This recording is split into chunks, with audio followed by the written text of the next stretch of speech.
Shalom, salam sejahtera bagi kita semua.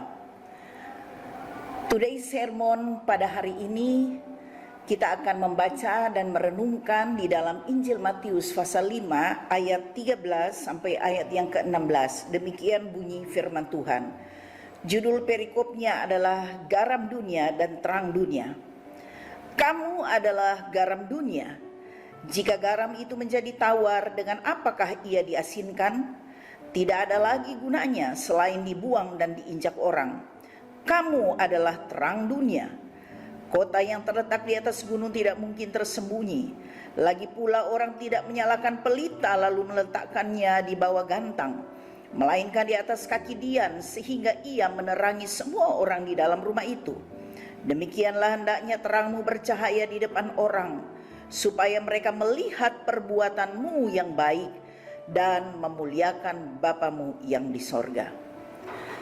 Saudara yang dikasihi oleh Tuhan Yesus Kristus, dari apa yang disampaikan oleh Tuhan Yesus, dari pembacaan kita tadi, firman Tuhan katakan di dalam ayat yang ke-13, kamu adalah garam dunia.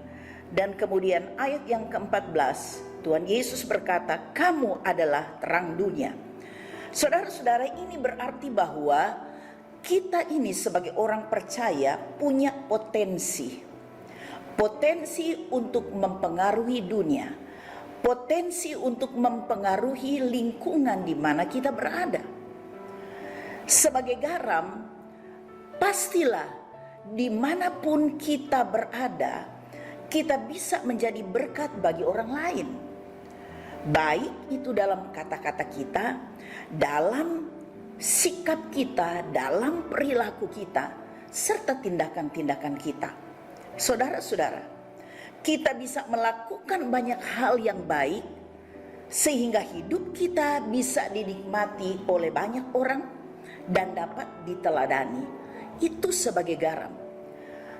Karena ibarat makanan, saudara, yang tidak terasa hambar jika ada garamnya, jika dikasih garam.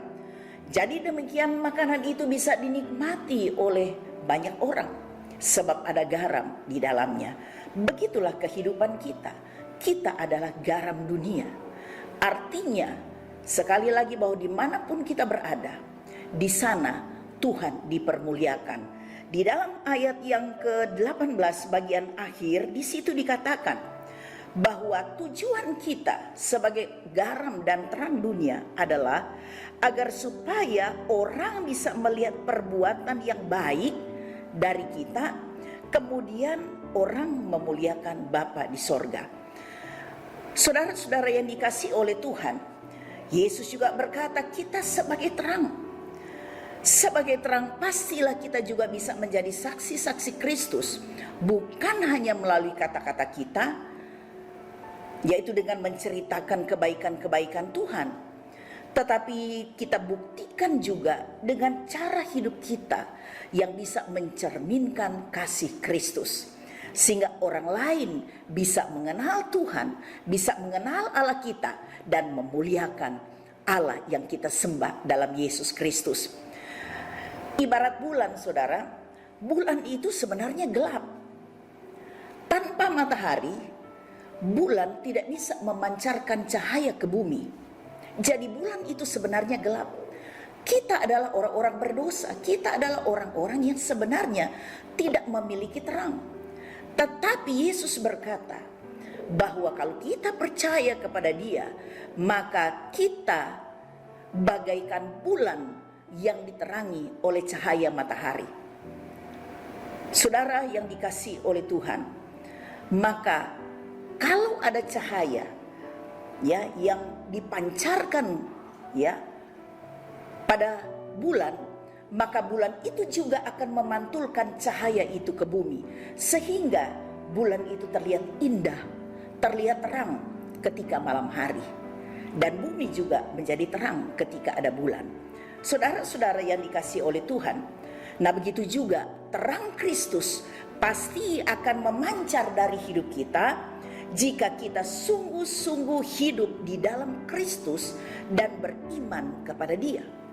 Sekali lagi saya mau katakan, Artinya bahwa setiap orang yang ada di dalam Kristus, maka dia punya potensi seperti garam, dia punya potensi seperti terang, oleh karena ada terang Kristus di dalamnya.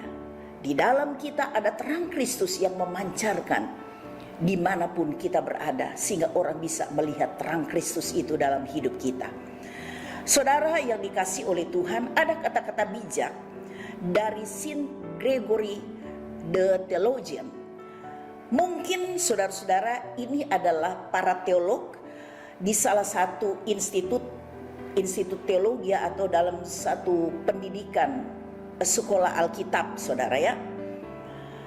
Para teolog itu berkata demikian, rahmat diberikan bukan kepada mereka yang berbicara sesuatu tentang iman mereka, tetapi kepada mereka yang menjalankan iman mereka.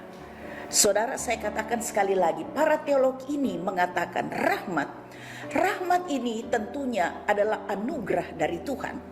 Jadi rahmat itu diberikan oleh Tuhan bukan kepada mereka yang hanya sekedar bisa berbicara tentang iman mereka, tetapi rahmat itu akan datang kepada mereka yang menjalankan iman mereka. Mereka membuktikan iman mereka dalam kehidupan mereka sehari-hari. Artinya saudara-saudara, percumalah kita banyak menasihati orang. Kita juga mungkin kita adalah seorang pengkhotbah yang hebat, tetapi tindakan dan perbuatan kita tidak sesuai dengan apa yang diajarkan oleh Yesus yang kita imani dan kita percayai. Jadi saudara-saudara, iman dan atau kepercayaan kita yang sejati bukan sekedar kata-kata, bukan sekedar kata-kata bijak, kata-kata nasihat, khotbah, tetapi itu dibuktikan dengan perbuatan kita yang sesuai dengan kebenaran firman Tuhan yang diajarkan Tuhan Yesus. Saudara-saudara, di dalam Alkitab, Yakobus pasal 2 ayat 17, firman Tuhan berkata seperti ini. Demikian juga halnya dengan iman. Jika iman tidak disertai perbuatan, maka iman itu pada hakikatnya adalah mati. Tidak cukup dengan beriman, tetapi iman itu harus disertai dengan perbuatan, tindakan kita. Baru iman itu tidak dikatakan mati. Ayat 20 di dalam Yakobus pasal 2, firman Tuhan pun menekankan demikian. Hai manusia yang bebal, maukah engkau mengakui sekarang bahwa iman tanpa perbuatan adalah iman yang kosong? Saudara-saudara, 1000 kali, 1.000.000 kali kita berkata saya adalah orang yang beriman, saya adalah orang yang percaya, tetapi kita tidak pernah membuktikan dalam perbuatan-perbuatan kita, dalam kehidupan kita sehari-hari. Firman Tuhan katakan itu hanya omong kosong. Saudara-saudara, itulah sebabnya kalau bisa saya simpulkan today sermon pada hari ini, sebagai orang yang sungguh-sungguh percaya dan beriman kepada Yesus Kristus, sekali lagi kita punya potensi untuk dapat memberi pengaruh yang baik. Dengan kata lain, kita bisa berdampak positif dimanapun kita berada, dalam keluarga kita, dalam rumah tangga, dalam kita berjemaat, dalam bergereja, bahkan di marketplace kita masing-masing.